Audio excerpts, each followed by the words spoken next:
ಹೀಗೆ ಅರಿಶಿಣದೆಲೆ ಇದು ಉದ್ದುದ್ದ ಇರೋಂಥದ್ದನ್ನೆಲ್ಲ ಎರಡೂ ತುದಿಯಲ್ಲಿ ಕಟ್ ಮಾಡಿಕೊಂಡು ಈ ದೊಡ್ಡ ಎಲೆನ ಎರಡೆರಡು ಮಾಡಿಕೊಂಡು ಹಾಗೆ ಈ ಹದಕ್ಕೆ ಒಂದು ನೋಡಿ ದೋಸೆ ಹಿಟ್ಟಿನ ಹದಕ್ಕೆ ಈ ಹಿಟ್ಟನ್ನು ರುಬ್ಬಿಟ್ಕೊಂಡಿದ್ದೀವಿ. ಹಾಗೆ ಈ ಹೂರಣ ಕೂಡ ಈ ಥರ ಮಾಡ್ಕೊಂಡಿದ್ದೀನಿ.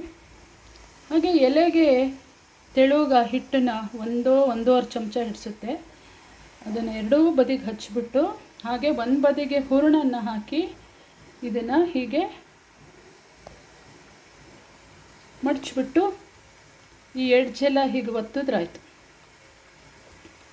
ಈ ಥರನೇ ಎಲ್ಲ ಮಾಡಿ ಮಾಡಿ ಮಾಡಿ ಇಟ್ಕೊಂಡು ಬೇಯಿಸೋಂಥದ್ದು. ಇವಾಗ ಬೇಯಿಸೋ ಪಾತ್ರೆ ಹೇಗಿದೆ ನೋಡೋಣ. ಬೇಯಿಸೋ ಪಾತ್ರೆ ನಾವು ಕಡುಬೆಲ್ಲ ಮಾಡ್ತೀವಲ್ಲ ಅದೇ ಥರ ಇದು ಸ್ವಲ್ಪ ದೊಡ್ಡ ಪಾತ್ರೆ ಇಟ್ಟಿದ್ದೀನಿ. ಸಣ್ಣ ಪಾತ್ರೆನೂ ಇದೆ, ಆದರೆ ಎಲೆ ಸ್ವಲ್ಪ ಉದ್ದ ಇರೋದ್ರಿಂದ ಇದು ಜಾಸ್ತಿ ಇರೋದ್ರಿಂದ ದೊಡ್ಡ ಪಾತ್ರೆ. ಅಡಿಗೆ ನೀರು ಹಾಕಿಬಿಟ್ಟು ಒಂದು ಚೊಂಬಷ್ಟು ನೀರು ಹಾಕಿ ಈಗ ಇದು ಹಬೆ ಬರ್ತಾಯಿದೆ. ಇದ್ರದ್ದು ಮೇಲ್ಗಡೆ ಈ ಥರ ಇರುತ್ತೆ. ಅದೆಲ್ಲ ನಾವೇನು ಮಾಡಿಟ್ಟಿರೋದನ್ನೆಲ್ಲ ಇದರೊಳಗೆ ಇಟ್ಕೊತ ಬರಬೇಕು.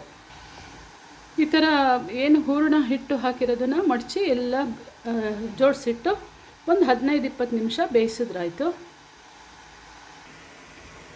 ಈ ಥರ ಹಿಟ್ಟು ಅದನ್ನು ಬಳ್ದು ಅದರಲ್ಲೇ ಹೂರಣ ಇಟ್ಟು ಅದನ್ನು ಅದಕ್ಕೆಲ್ಲ ಸೌರಿ ಮಡಚಿಬಿಟ್ಟು ಒಂದ್ರ ಮೇಲೆ ಒಂದು ಹೀಗೆ ಇಡ್ತಾ ಹೋಗಬೇಕು.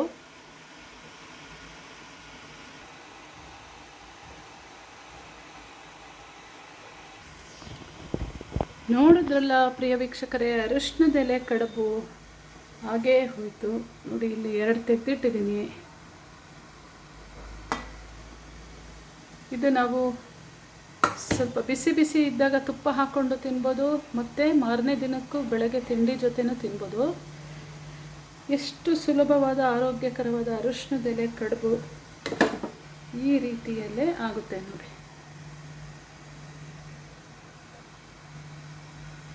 ನಿಮಗೆ ಈ ವಿಡಿಯೋ ಇಷ್ಟ ಆಗಿತ್ತು ಅಂದರೆ ನಿಮ್ಮ ಅನಿಸಿಕೆ ಅಭಿಪ್ರಾಯವನ್ನು ತಿಳಿಸಿ ಅಂತ ಹೇಳ್ತಾ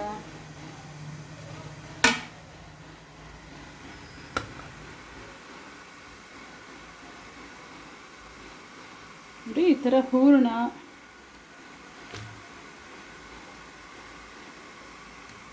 ಹೀಗೆ ಹೂರಣ ಬಾಯಿಗೆ ಸಿಕ್ಕಿದ್ರೆ ಇದು ಚೆಂದ. ಅಕ್ಕಿ ಹೂರಣ ಮಿಕ್ಸ್ ಆಗಿ ಹೀಗಿರುತ್ತೆ. ಇದು ಈಗ ಆಫ್ ಮಾಡಿಬಿಟ್ಟು ಒಂದು 1/4 ಗಂಟೆ ಅರ್ಧ ಗಂಟೆ ಬಿಟ್ಟರೆ ತುಂಬ ಚೆನ್ನಾಗಾಗುತ್ತಿದ್ದು. ನಾನು 2 ತೆಗೆದು ದೇವ್ರ ಮುಂದೆ ಇಟ್ಬಿಟ್ಟು ಆಮೇಲೆ ತಿನ್ನೋಕ್ಕೆ ಸರಿ ಹೋಗುತ್ತೆ ಅಂತ ತೆಗೆದೆ ಬೇಗ. ನೋಡಿದ್ರಲ್ಲ ವೀಕ್ಷಕರೇ, ನನ್ನ ಈ ಅರಿಶಿಣದೆಲೆ ಕಡುಬು ನಿಮಗೆ ಇಷ್ಟ ಆಗಿತ್ತು ಈ ರೆಸಿಪಿ ಅಂದರೆ ನಿಮ್ಮ ಅನಿಸಿಕೆ ಅಭಿಪ್ರಾಯವನ್ನು ತಿಳಿಸಿ ಅಂತ ಹೇಳ್ತಾ ಥ್ಯಾಂಕ್ ಯು ಸೋ ಮಚ್. ಧನ್ಯವಾದಗಳು.